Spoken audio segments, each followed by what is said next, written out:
ജോലി ചെയ്ത് ക്ഷീണിച്ചിരിക്കും. അപ്പോൾ ഇന്നത്തെ സ്പെഷ്യൽ എന്തുവാന്ന് ഞാൻ പറയാൻ പോവാ കേട്ടോ. നിങ്ങളല്ലേ ഓടിച്ചിട്ട് തല്ലരുത്.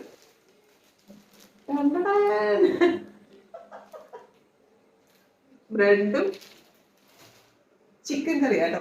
ചിക്കൻ കറി ഇപ്പം വെച്ചതല്ല, ഇന്നലത്തെ ചിക്കൻ കറി. കഴിഞ്ഞ ദിവസം ഞാൻ ഇതുപോലെ ചിക്കൻ കറി റീമേക്ക് ചെയ്ത കാര്യം പറഞ്ഞപ്പോൾ ആരോ കമൻറ്റ് ഇട്ടിട്ടുണ്ടായിരുന്നേ, ഇതൊക്കെ എല്ലാ അമ്മമാരുടെയും കയ്യിലിരിപ്പല്ലേ എന്ന്. ഇതെൻ്റെ ചായ, ഇത് മോനിക്കുട്ടൻ. ഈ പീസ് ഇഷ്ടമുള്ളവരൊക്കെ കമന്റ് ഇടേ. ചിലർക്ക് അത് വേണ്ട, പിന്നെ ഇതിന്റെ സൈഡൊക്കെ മുറിച്ച് കളയുന്നവരുണ്ട്. എനിക്കത് ഇഷ്ടമാണ്. രാവിലത്തെ ഭഗീരഥ പ്രയത്നമായിരുന്നു. രാവിലത്തെ കാപ്പി റെഡിയായി കഴിക്കാൻ പോകട്ടെ. മോനിക്കുട്ടിന് ഉച്ചയ്ക്ക് കഴിക്കാനുള്ളതാട്ടോ. ചോറ് സ്കൂളിലുണ്ട്, കറി എന്തെങ്കിലുമൊക്കെ ഉള്ളതൊക്കെ കൊണ്ടുപോകും ഉച്ചക്കത്തേക്ക്. ഈ ചിക്കൻ കറി മോര് വേണമെന്ന് പറയും, അതൊക്കെ എടുത്ത് വെച്ച് ഞാൻ കഴിക്കാം.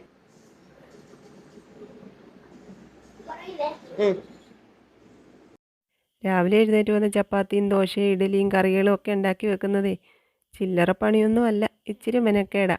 അതുകൊണ്ട് ഇടയ്ക്കൊക്കെ ഇമ്മിണി റെസ്റ്റൊക്കെ ആവാം.